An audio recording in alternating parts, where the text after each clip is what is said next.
o nosso papel prático na sociedade que nós vivemos. Vou ficar entre nós, é muito fácil ser crente, ser cristão aqui na igreja, no meio de todo mundo, cantando e batendo palma.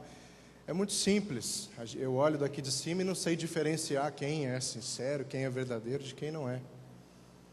Então esse é um assunto que me coloca em crise, volta e meia eu paro para pensar nele, e hoje vim aqui para refletir sobre isso com você, sobre o que significa de fato ser um cristão verdadeiro no mundo que eu e você vivemos. Como eu e você podemos aplicar a nossa fé de uma forma prática no mundo que nós vivemos. Como eu e você podemos ser relevantes nesse mundo que já não vê a fé como algo necessário. Como eu e você podemos ser relevantes nesse mundo que já não vê a igreja como algo necessário. E eu gosto muito de ler sobre isso, pesquisar sobre esse tipo de coisa. E essa semana me deparei com um documentário sobre esse assunto. Separei um trecho desse documentário, eu gostaria que você assistisse. Nós vamos passar ele aqui. Tem menos de 5 minutos de duração, por isso eu peço a sua atenção para você entender bem as respostas das pessoas sobre esse assunto que nós vamos tratar.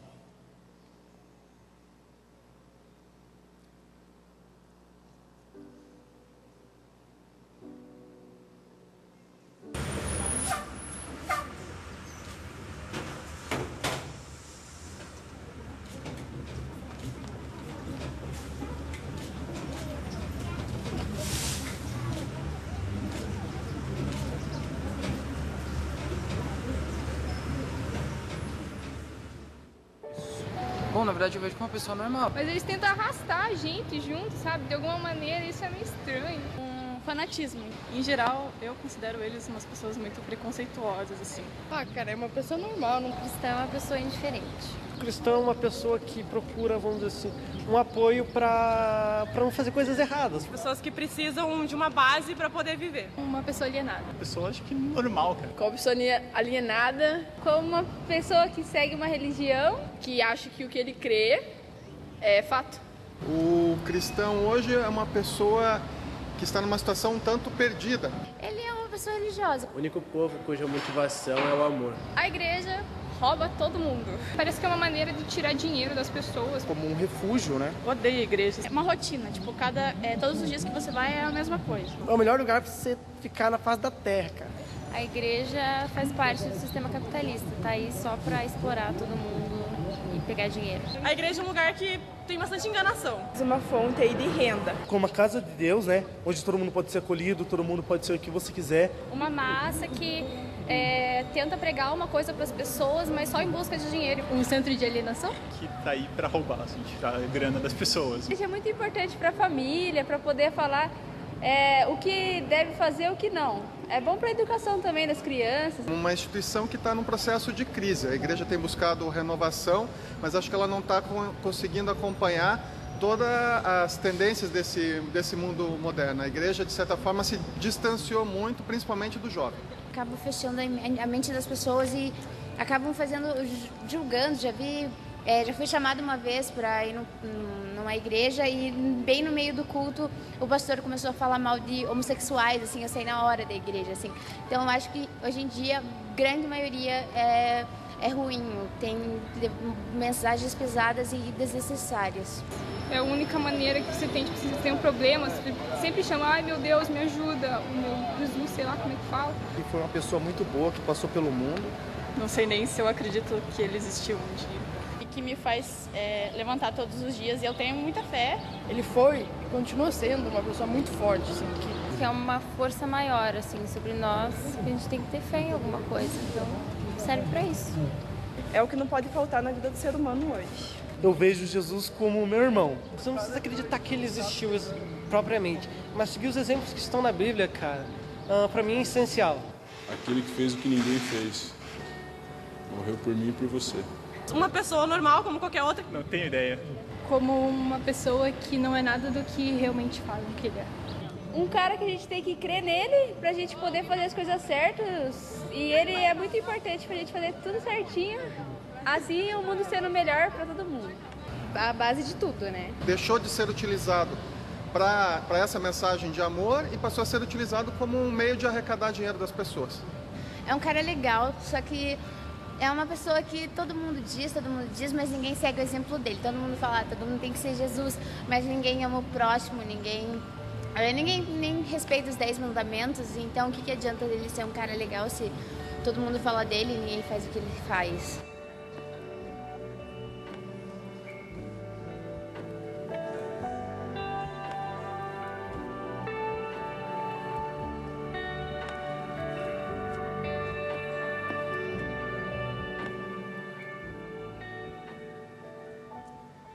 Essa é a minha pergunta para você hoje à noite.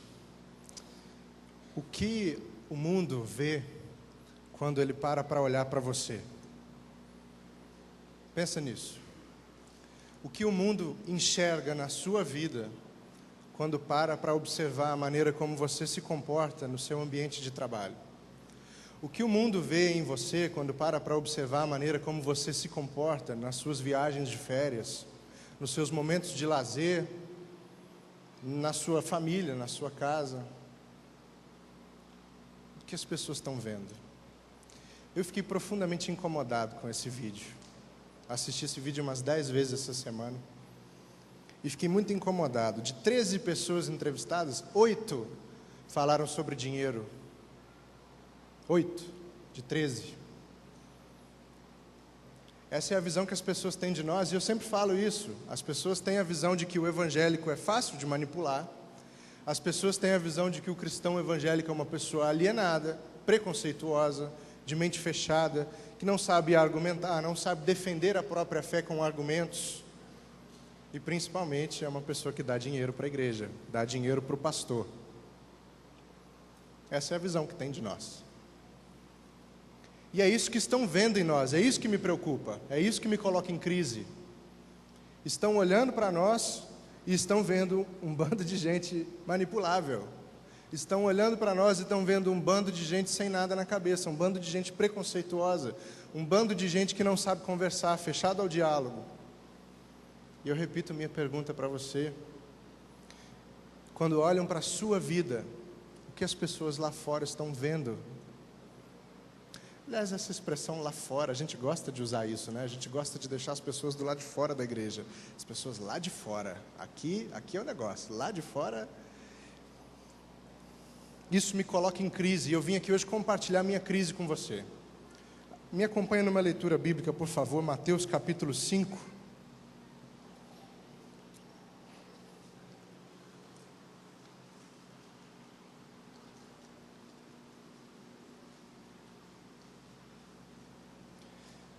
Mateus capítulo 5, nós vamos ler a partir do versículo 13.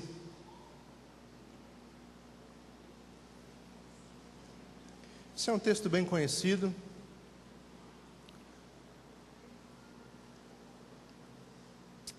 Vou ler na NVI, certo? Diz assim: Vocês são o sal da terra, mas se o sal perder o seu sabor, como restaurá-lo? Não servirá para nada, exceto para ser jogado fora e pisado pelos homens. Vocês são a luz do mundo. Não se pode esconder uma cidade construída sobre um monte. E também ninguém acende uma candeia e a coloca debaixo de uma vasilha. Ao contrário, coloca-a no lugar apropriado e assim ilumina a todos os que estão na casa. Assim brilhe a luz de vocês diante dos homens, para que vejam as suas boas obras e glorifiquem ao Pai de vocês que está nos céus.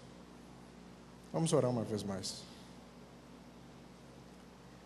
Deus, nós nos colocamos diante do Senhor, envergonhados, incapazes. Pedimos a Tua bênção sobre nós. Fala conosco, Senhor. Nós precisamos Te ouvir. Muda algo dentro de nós essa noite, para que nós possamos refletir a Tua luz nesse mundo. Em nome de Jesus. Amém. Então vamos lá. Contexto histórico rapidinho. Jesus sai do deserto após ser tentado por Satanás.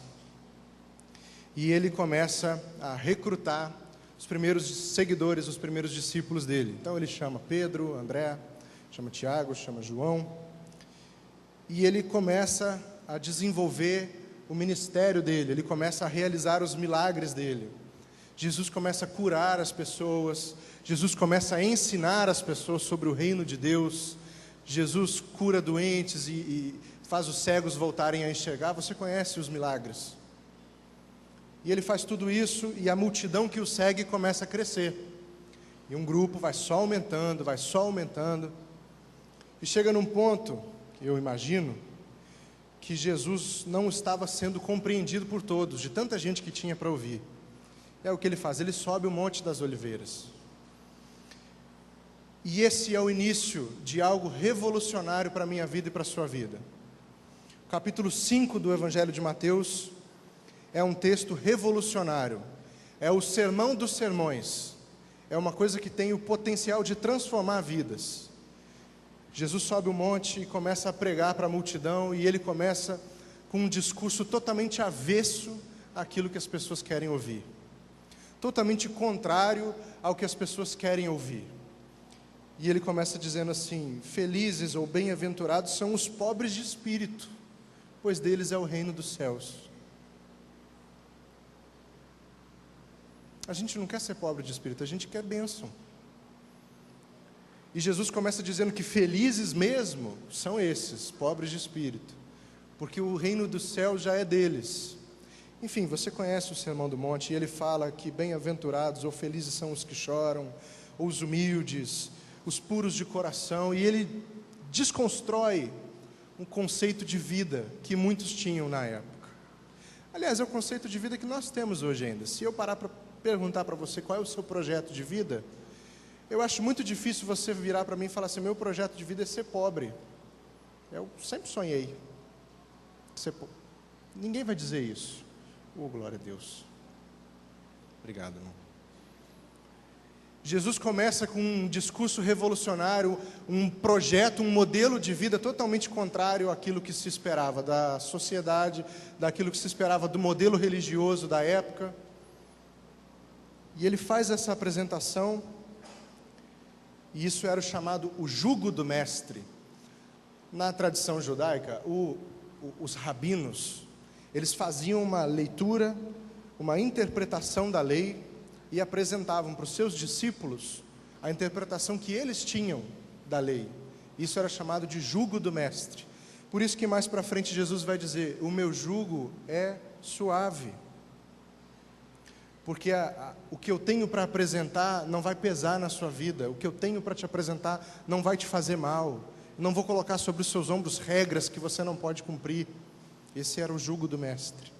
E ele apresenta todos esses valores contrários, subvertidos de vida.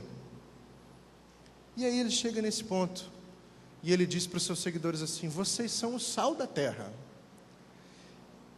E você, como eu, já deve ter ouvido muitas interpretações sobre o que é ser o sal da terra, não é verdade? Disse que o sal dá o sabor aos alimentos, que o sal, na medida certa, dá uma sedezinha, e a pessoa vai ter sede de Deus, enfim. Não estou em posição de dizer qual é a interpretação certa ou não é. Mas eu fui pesquisar. E aprendi que na tradição judaica, o sal era uma imagem muito bem estabelecida de algo que não pode ser corrompido. Trazendo para o nosso contexto. Sabe quando a gente diz que uma pessoa é uma cobra? A fulana é uma cobra. O que isso quer dizer? Alguém me dê uma resposta, por favor. Uma pessoa traiçoeira, isso, uma pessoa falsa. A gente já tem essa imagem pronta, ninguém precisa explicar. Na tradição judaica, o sal tinha essa imagem estabelecida, de que algo não pode ser corrompido. Esse era o sal, uma coisa pura e estável. Então Jesus diz para os seus seguidores assim: vocês são o sal da terra. Deus tinha um pacto de sal com o povo de Israel, um pacto de incorruptibilidade. Ele está dizendo para os discípulos dele assim: olha, eu quero que vocês sejam incorruptíveis, eu quero que vocês sejam inabaláveis, eu quero que vocês não se vendam, eu quero que vocês não sejam engolidos pelo sistema. Isso é ser sal da terra, é abraçar esse modelo de vida revolucionário que Jesus apresenta. E eu sempre falo desse modelo de vida revolucionário porque é isso que ele é. É um modelo de vida novo, diferente, contrário até à nossa natureza. Quem em sã consciência leva um tapa no rosto e depois vira para levar mais um? Ninguém. Não é da nossa carne, mas é esse modelo de vida que Jesus apresenta. E no capítulo 5 de Mateus ele fala sobre várias coisas.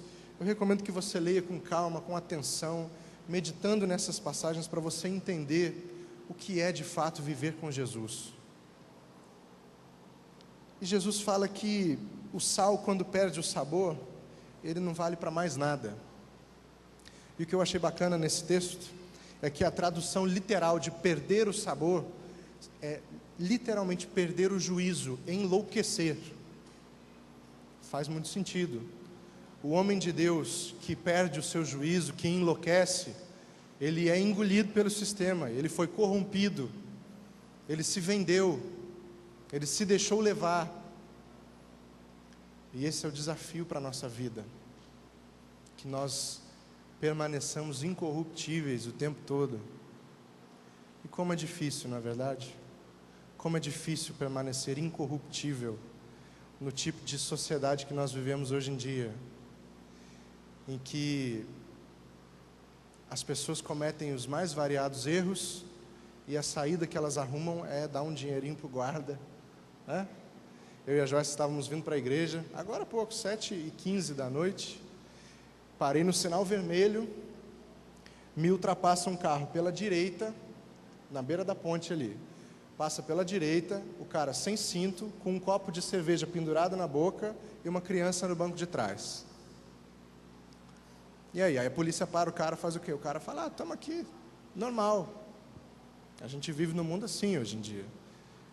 Difícil é alguém chegar e falar assim, não, o senhor está certo, eu estava errado, eu estou sem cinto, estou dirigindo alcoolizado, pode me prender, apreender meu veículo, prender minha carteira de motorista. Ninguém faz isso. Mas Jesus apresenta esse modelo de vida para nós. É um modelo radical, é verdade. É um modelo que custa, é verdade. E ele diz que o sal que perde o sabor, ou seja, o discípulo que perde o seu juízo, o discípulo que é engolido pelo sistema, não faz diferença nenhuma. Mas ele continua falando sobre a luz. E ele diz, vocês são a luz do mundo. Vocês são a luz do mundo. Vocês não têm a luz do mundo. Entendeu a diferença? O que você é que brilha. O que você é, que é o que ilumina o que você faz. A Bíblia diz que não são as nossas obras que nos salvam, para que ninguém possa chegar um dia diante de Deus e falar assim, fiz tudo isso, o senhor tem a obrigação moral de me deixar entrar aqui. A Bíblia diz que o que nos salva é a fé. O apóstolo Tiago diz que a fé sem obras é morta, e as duas coisas devem andar juntas. E Jesus diz que a sua luz precisa brilhar diante dos homens, para que eles vejam as coisas boas que você faz. O que você é vai iluminar o que você faz, e o que você é vai apontar para Deus. Esse é o nosso objetivo de vida. Esse é o nosso objetivo aqui nessa terra. É fazer com que a nossa vida seja tão iluminada, ilumine tanto, que ela aponte para Deus, que ela aponte para Jesus, que as pessoas olhem para nós e falem assim, aquele camarada ali é de Jesus. Se você já passou por essa experiência de alguém falar isso de você, você sabe como isso é bom. Como é gratificante. Você fala assim, minha vida não está sendo um desperdício. Por isso eu vou repetir a pergunta que eu fiz no início. O que as pessoas estão vendo quando elas olham para você? As pessoas estão vendo uma pessoa incorruptível? As pessoas estão olhando para você e estão vendo alguém que brilha com a luz de Cristo? Nosso objetivo de vida é sinalizar esse reino aqui. Eu e você estamos aqui para que a nossa vida sinalize Deus. Você já viu em estádio de futebol, quando uma torcida acende um sinalizador e fica aquele negócio com a luz enorme, faz uma fumaça? Quem já viu faz assim, só para eu saber. Pois é, você já viu um sinalizador. Ou então num filme, sabe, o cara está numa ilha deserta, no meio do mato, e aí ele acende o sinalizador para sei lá, um helicóptero que estiver passando, ver ali no meio e resgatar. Você já viu isso? Nossa vida tem que ser mais ou menos assim. A nossa vida tem que ser esse sinal que aponte para Deus. Eu confesso para você, você que já me conhece sabe disso. Você que ainda não me conhece, eu vou te confessar uma coisa. Eu sou muito chato. Isso é uma verdade. E eu sou muito chato, principalmente com essas questões de seguir Jesus. Sou muito chato com as pessoas mais próximas a mim, nessas questões menores, do tipo, poxa, eu fui comprar pão e o cara me deu R$5 a mais de troco. Eu pergunto, você devolveu? Não, eu devolvi. Então volta e devolve. Eu sou chato com isso. Deus trabalhou isso em mim, antes eu não era não, mas aí, né, graças a Deus as coisas vão melhorando. Mas por que eu estou falando isso para você? Para te mostrar que nós precisamos ser incorruptíveis em todas as instâncias da nossa vida. Não é só no trabalho, não é só no casamento, é em tudo, em tudo. Felizmente ou infelizmente, sempre tem alguém olhando as coisas que nós fazemos. Se não é alguém conhecido, é alguém desconhecido, e se não é ninguém, pessoa física, é Deus que está sempre de olho.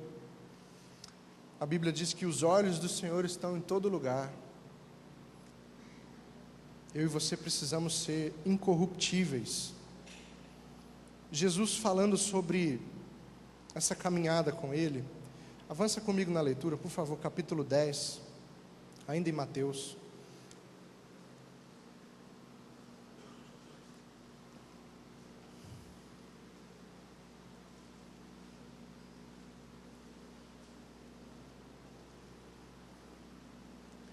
No capítulo 10, Jesus reúne os seus 12 discípulos e os envia. E o capítulo 10 é um capítulo de orientações. Jesus está falando para esses caras assim, olha, vocês vão fazer isso, vão fazer aquilo, vão nesse lugar, não vão nesse lugar. Se te oferecerem isso, você faz isso. Enfim, é um capítulo de orientações. E os versos 32 e 33, Jesus diz assim para os seus seguidores: quem, pois, me confessar diante dos homens, eu também o confessarei diante do meu Pai que está nos céus. Mas aquele que me negar diante dos homens, eu também o negarei diante do meu Pai que está nos céus. Fico imaginando o desespero que eu entraria se chegasse o dia de todos nós, o dia do julgamento, e chegasse a minha vez na fila, não sei se vai ter uma fila, mas da maneira que eu imagino, tem uma fila. E aí falasse, Eduardo, aí Jesus virasse para Deus e falava assim, não, conheço não. Fico imaginando o desespero que eu entraria. Jesus diz para os seus discípulos assim, quem me confessar diante dos homens, eu confesso diante do meu Pai. Quem disser para os outros que me conhece, me aceita, eu falo a mesma coisa para o meu Pai. Agora, quem me negar diante dos homens, eu faço a mesma coisa diante do meu Pai. E é por isso que eu sempre bato nessa tecla, de que eu e você precisamos viver uma vida que mostre os valores de Jesus. Estava dando uma olhada nas pesquisas, eu estou fazendo um curso de teologia, complementação de grade, e estava lendo alguns textos na semana passada, lendo algumas pesquisas de censo do IBGE sobre religião. E aí o censo, isso está na internet, você pode procurar a hora que você quiser, mostra o crescimento acentuado dos evangélicos no Brasil. Um crescimento enorme. Agora, eu posso estar pensando errado, mas eu acredito que se cresce o número de pessoas que acreditam nessa mensagem, deveria diminuir a miséria, deveria diminuir a violência urbana, deveria diminuir o tráfico de drogas, a corrupção deveria diminuir muito, mas não diminuiu nada, até aumenta. Aonde a gente está errando? A gente está errando em não colocar em prática as coisas que a gente diz acreditar. Esse é o nosso erro. Conheço pessoas que conhecem mais a Bíblia do que eu, do que muitos pastores por aí, mas não vivem nada do que diz aqui. Outras religiões têm o não praticante. Você já viu, por exemplo, tem o católico não praticante, né? Você pode colocar nas pesquisas, nos cadastros, enfim, religião, católico não praticante. Acho que tem espírita não praticante também. A gente está tendo agora um grupo enorme de evangélicos não praticantes. Qual é a sua religião? Eu sou evangélico. Qual igreja você vai? Por aí. De vez em quando eu vou numa, na outra, mas eu sou evangélico. E aí a gente tem um grupo enorme de pessoas que dizem seguir uma religião, mas não colocam em prática o que a religião, os ensinamentos, como você queira chamar, diz. E esse texto para mim é sintomático sobre isso. Quem me confessar diante dos homens, eu confessarei diante do meu Pai. Um tempo atrás, um amigo meu, jovem aqui da igreja, a gente estava conversando, e ele me falou a história de quando ele foi numa festa da empresa dele, da empresa que ele trabalha. Um grande churrasco, com muita cerveja e música e tal. E aí ele contou para mim e para um grupo da juventude que estava reunido, que ele ficou assim um pouco mais afastado, né, na hora do churrasco. Não queria ficar misturado com o pessoal que estava bebendo, então ficou na dele, comendo uma carninha, tomando refrigerante. Aí foi, jogou um futebol, voltou, aquela coisa. E aí chegou uma moça, colega de trabalho, da mesma empresa, começou a conversar com ele e tal. Ele falou, mas poxa, você não se mistura aí com o pessoal, não está bebendo? Eu sou evangélico. Aí o menino falou assim, poxa, se você não fosse evangélico, eu diria que você é perfeito. E eu gostei de ouvir essa história, sabe? Gostei mesmo. Porque esse é um cara que não negou a fé dele, nem com as palavras e nem com as atitudes dele. Ele, numa reunião, numa confraternização de trabalho, ele se manteve fiel ao que ele diz que acredita e acredita, porque mostrou que acredita. Agora, a gente ouve tantas histórias, eu, pastor Mauro, pastor Marcílio, pastor Arlênio, nós ouvimos tantas histórias de irmãos aqui da igreja que vão na confraternização do trabalho e não lembra nem como é que voltou para casa depois, de tanto que bebeu. Irmão que vai na confraternização do trabalho e faz uma porção de besteira. E eu fico pensando, ok, diz que vai à igreja, pô, dá o dízimo, de repente até participa de algum ministério, mas e daí? Cadê o Cristo na vida dessa pessoa? Se na primeira oportunidade que ela tem, ela deixa para lá. Cadê? Não nega com as palavras, mas nega com as atitudes. E isso me entristece. Aliás, isso me dá uma série de sensações. Eu fico aborrecido, desapontado e fico triste de ouvir essas histórias de pessoas que nós sabemos quem são, sabemos da vida das pessoas, pelo menos de algumas delas, e ver que essas pessoas não sabem se impor, sabe? Não sabem sustentar o que elas dizem que acreditam diante dos outros. Eu e você precisamos ser fiéis a Jesus em tudo. Precisamos ser imitadores de Jesus em tudo. Em tudo. Em todo tempo, em qualquer lugar, em qualquer oportunidade. Seja na festa de Natal da empresa, seja na ceia de Natal com a família. Eu nunca esqueço dessa história. Uns 2 anos atrás, um adolescente me procurou. Falou assim, Edu, eu tô numa crise, fala para mim. Então, a gente sabe que, né, não deve beber e tal, mas na ceia de Natal lá em casa sempre tem vinho, o que eu faço? Eu falei, bebe coca, ué. Só porque tem vinho você tem que beber o vinho? Bebe um refrigerante, bebe água, bebe suco. Ah, mas é porque fica chato não beber o vinho. A escolha é sua, faz o que você quiser, eu não sou dono da sua vida. Aliás, a gente estava conversando sobre isso na célula ontem, sobre como a gente gosta de dar palpite na vida dos outros, né? Olha, não faz isso não faz aquilo não.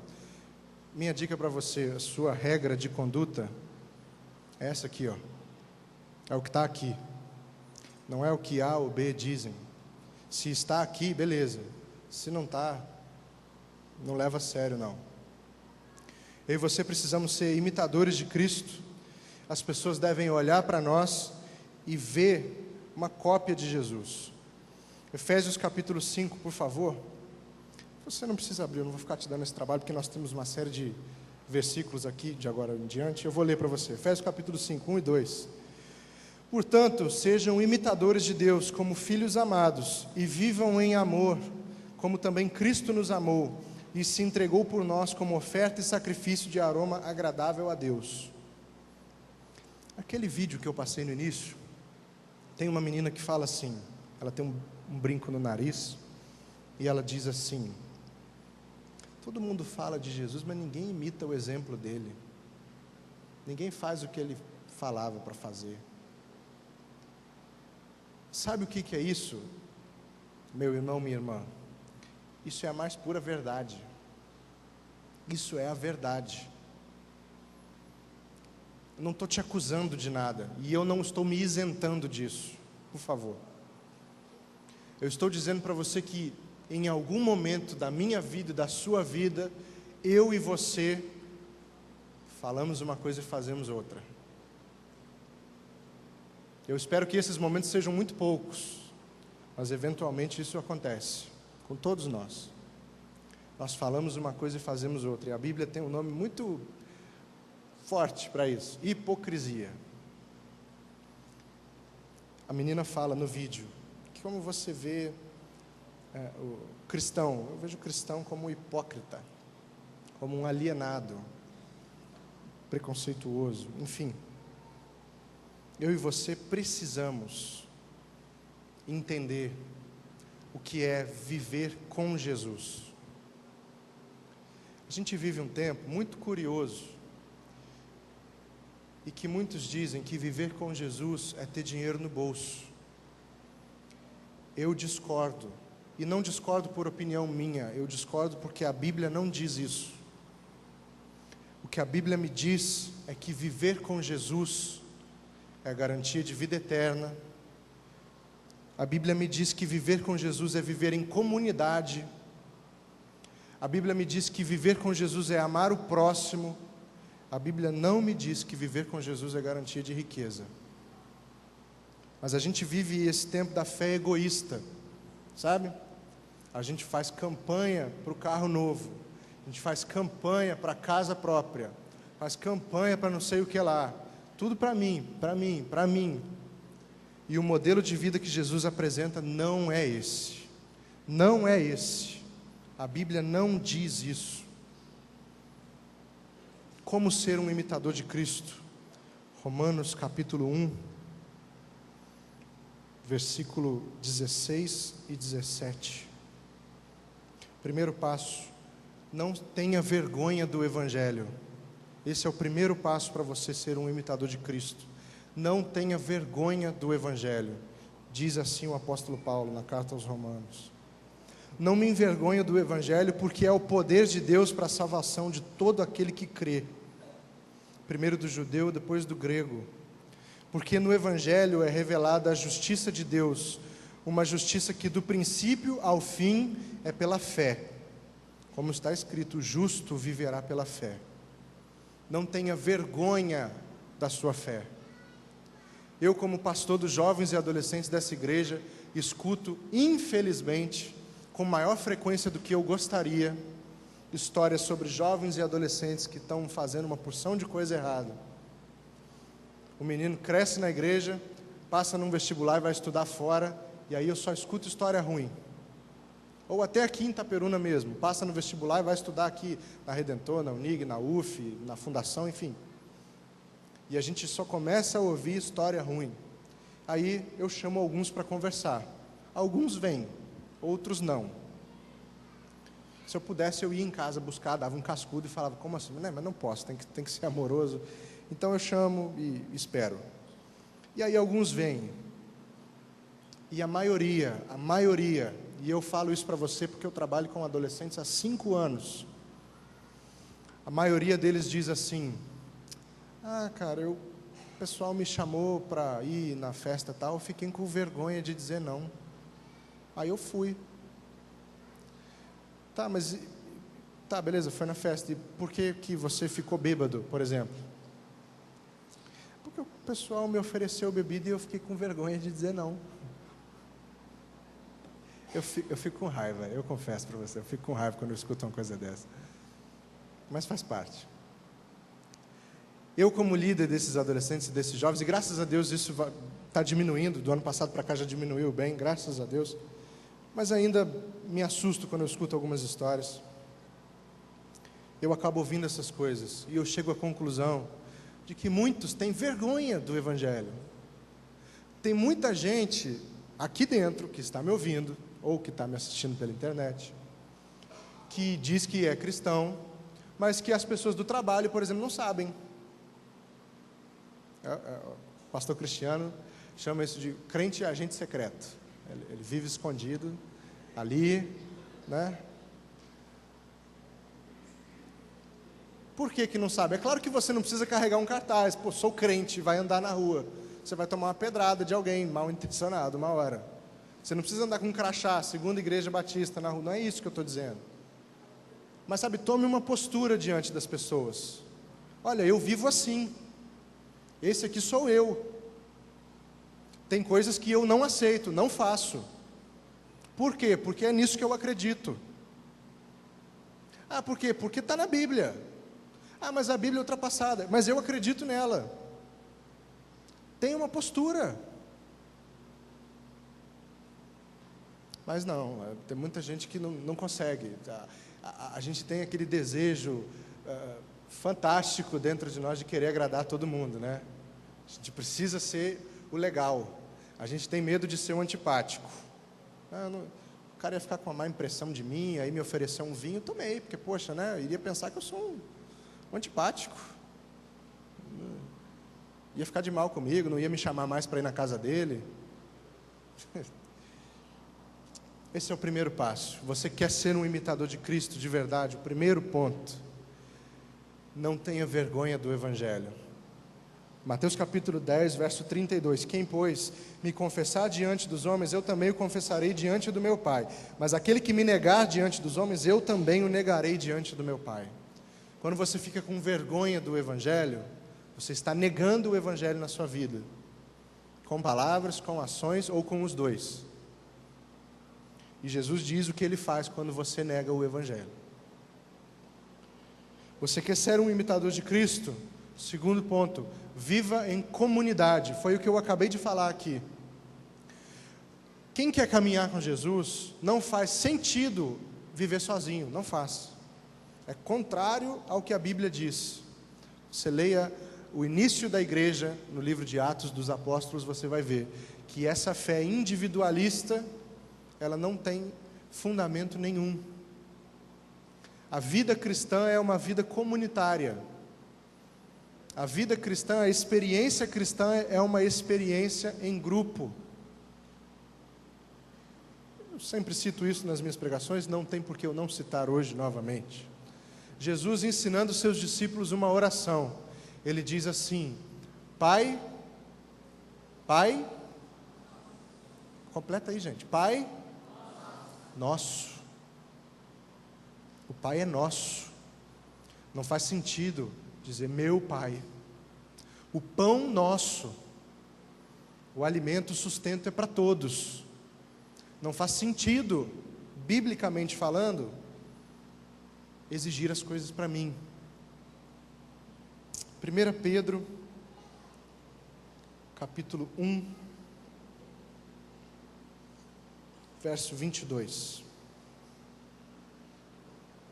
Pedro fala sobre vida santa e vida em comunidade. Veja bem, verso 22.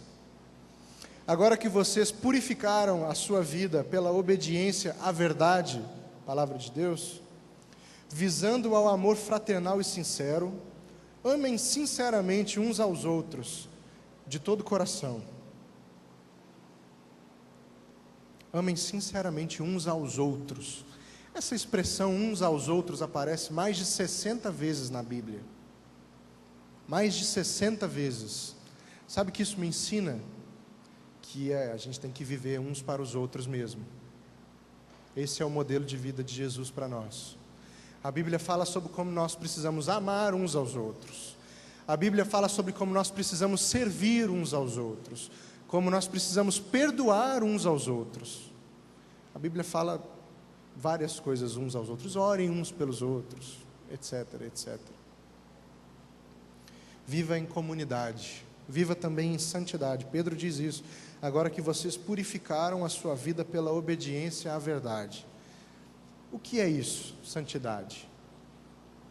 Quando eu falo em santidade, principalmente para os adolescentes e para os jovens, a primeira coisa que vem à mente do pessoal é sexo. Fala em santidade é não transar antes do casamento, isso é ser santo. Eu quero esticar esse conceito. A santificação é um processo. É um processo que começa no dia que você decide caminhar com Jesus. E esse processo é contínuo. Você vai sendo transformado, como diz no capítulo 8 de Romanos, transformado até que você chegue à semelhança de Cristo.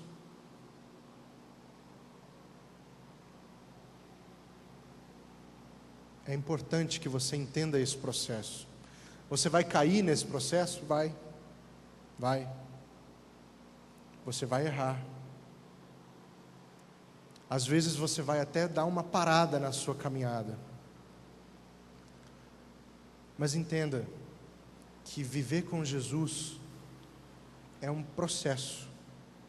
Esse processo de santificação, ele é imparável para quem tem desejo, para quem quer que ele aconteça. Ele não para. A sua transformação, ela vai acontecendo. Jesus vai transformando você. E ele é capaz de pegar o pior dos piores e transformar numa pessoa de bem. Você já ouviu vários testemunhos por aí de pessoas que fizeram as piores coisas que um ser humano pode pensar e foram restauradas por Deus. Eu adoro ouvir essas histórias, sabe? Adoro ouvir histórias de como Deus transforma vidas. Transformou a minha, transformou a vida de muitas pessoas que eu conheço, de muitas que eu não conheço também.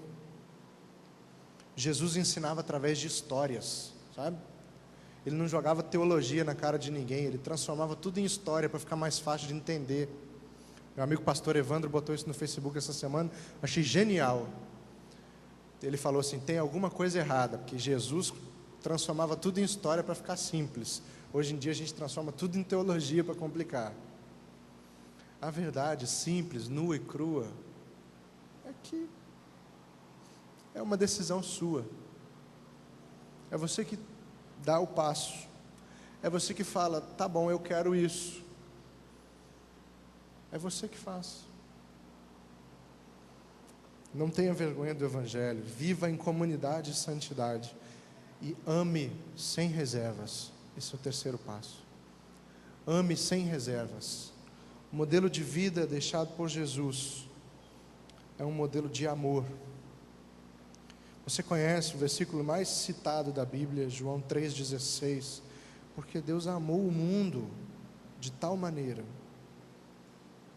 Você conhece o versículo? Amou. E eu e você, imitadores de Cristo, precisamos amar. O apóstolo Paulo diz isso em Gálatas, no capítulo 5, verso 14. Toda a lei se resume num só mandamento: ame o seu próximo como a si mesmo. A menina falou isso no vídeo. Todo mundo fala de Jesus, mas ninguém ama o próximo. Mais uma vez, é uma triste verdade. Ninguém é um exagero, mas é uma triste verdade ver que muitos de nós não conseguimos passar adiante esse amor que Jesus nos dá. É muito triste isso. E meu objetivo essa noite, como sempre é fazer você refletir, é fazer você pensar na vida que você leva. E eu vou repetir a pergunta que eu fiz no início. Quando as pessoas olham para a sua vida, o que elas estão vendo? Elas estão vendo alguém que reflete os valores de Jesus? Ou elas vão cair naquele estereótipo triste do crente intolerante, do crente que não sabe defender a sua fé com argumentos, do crente que gosta de apontar o dedo mesmo? Não, está em pecado, tem que falar. O apóstolo Paulo fala: digam a verdade, mas digam em amor. Não joga a Bíblia na cara de ninguém, meu querido. Isso não é de Jesus. Ser como Jesus é botar a mão no ombro da pessoa e falar assim: cara, vem cá, anda comigo aqui, vamos caminhar juntos, quero te ajudar. O que as pessoas estão vendo quando olham para você? Quero orar com você, por favor, feche seus olhos.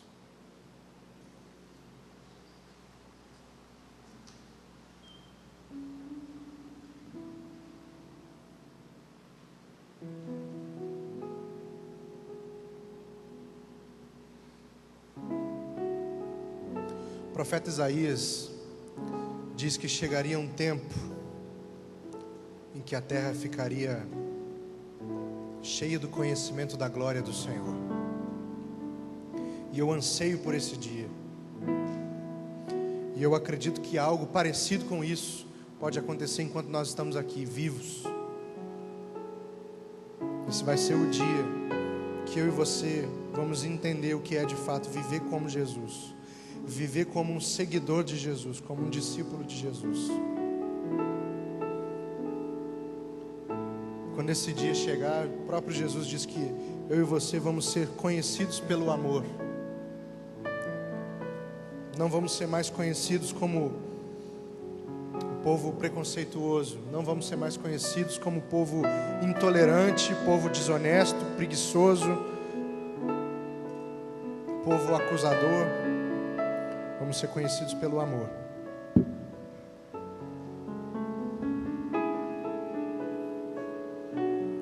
O modelo de vida que Jesus propõe é um modelo revolucionário.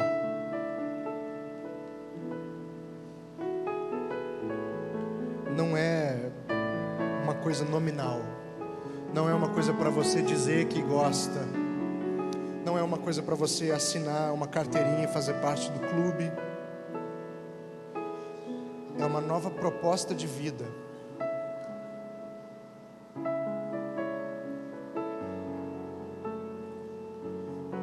E hoje talvez seja uma oportunidade para você abraçar essa proposta de vida.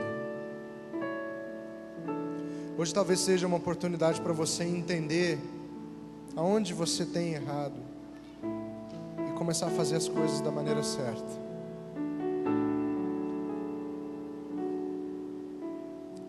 Não tenha vergonha do Evangelho, não tenha vergonha de viver aquilo que você acredita.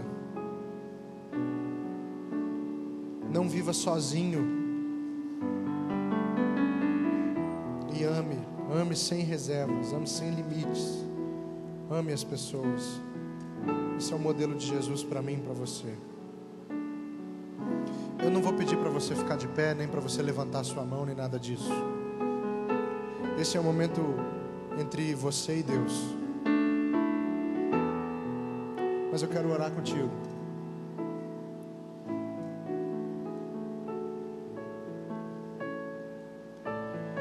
Senhor, tem misericórdia de nós. Tem misericórdia porque nós erramos tanto, Deus. Erramos tanto. Negamos o Senhor com as nossas palavras. Negamos o Senhor com as nossas atitudes, com a nossa vida. Tem misericórdia, Deus. Obrigado porque o Senhor sempre nos dá uma nova chance. Chance de recomeço. E hoje é uma nova chance para nós, Senhor. Olha para nós com misericórdia e muda a nossa vida, Deus. Que nós possamos de fato viver aquilo que o Senhor tem para nós. Viver da forma que o Senhor deseja que nós vivamos. E que a nossa vida sirva para alguma coisa nessa terra. Que as pessoas olhem para nós e vejam o Senhor. Não olhem para nós e vejam coisas ruins. Mas que olhem para nós e vejam o Senhor. E que olhem para nós e desejem o Senhor. Como diz a tua palavra, chegaria um dia que as pessoas viriam as nossas obras e dariam glórias ao Senhor. Nós queremos ver isso acontecendo, Deus. Queremos ver isso acontecendo na nossa vida. Então nos transforma, molda o nosso caráter, para que nós sejamos a cada dia mais parecidos contigo. Em nome de Jesus. Amém. Temos os pedidos da internet? Joia. Então temos aqui uns pedidos de oração das pessoas que estão nos assistindo pela internet. Pedido pelo senhor Antônio Carvalhal, pai do irmão Alexandre, Alex e a Leandra, é isso? O pai do Alexandre Carvalhal está internado, precisa das nossas orações, nós vamos orar. A Ana Cristina de Niterói pede oração pela presença de Deus na vida dela, pois ela está cansada, sem forças. E uma outra pessoa que não se identificou pediu oração pelo pai, chamado João. Ana Cristina, se você ainda está assistindo a gente, Mateus capítulo 11, verso 28, Jesus diz assim: venham a mim todos os que estão cansados e oprimidos, e eu lhes darei alívio, pois o meu jugo é suave e o meu fardo é leve. Confia no Senhor, Ele vai renovar suas forças. Vamos orar então por esses irmãos. Deus, em nome de Jesus, nós colocamos diante do Senhor esses pedidos dos nossos irmãos que estão nos assistindo pela internet. Nós cremos no Teu poder, sabemos que o Senhor é poderoso para fazer tudo, e colocamos nas Tuas mãos a vida da irmã Ana Cristina. Pedimos que o Senhor renove as forças dela, que ela sinta a Tua presença na vida dela, e ela entenda e acredite que o Senhor está sempre com ela, até a consumação dos séculos. Te pedimos também pelo João, Senhor, que tem uma doença degenerativa. Sendo da Tua vontade, cura esse homem, Senhor. Nós cremos num Deus que cura, que é poderoso para fazer tudo. E também dá conforto a essa família, Senhor. Pedimos também, Senhor, pelo senhor Antônio Carvalhal, que está internado. Esteja com ele nessa hora difícil, Senhor. Dá a ele Teu bálsamo restaurador, Senhor. A Tua presença confortante nessa hora. Que toda essa família continue firme no Senhor, acreditando na Tua provisão, na Tua cura, no Teu sustento. Olha para nós, Senhor. Nos ajuda durante essa semana, nos dá uma semana tranquila, abençoada. E se porventura lutas aparecerem, que o Senhor nos dê força para enfrentar os nossos desafios. Que o infinito amor de Deus, o Pai, a maravilhosa graça do Filho Jesus e a doce consolação do Espírito Santo seja com todos aqui reunidos, desde agora e para todos sempre. Amém. Tenham todos uma boa semana e a gente se encontra novamente domingo que vem.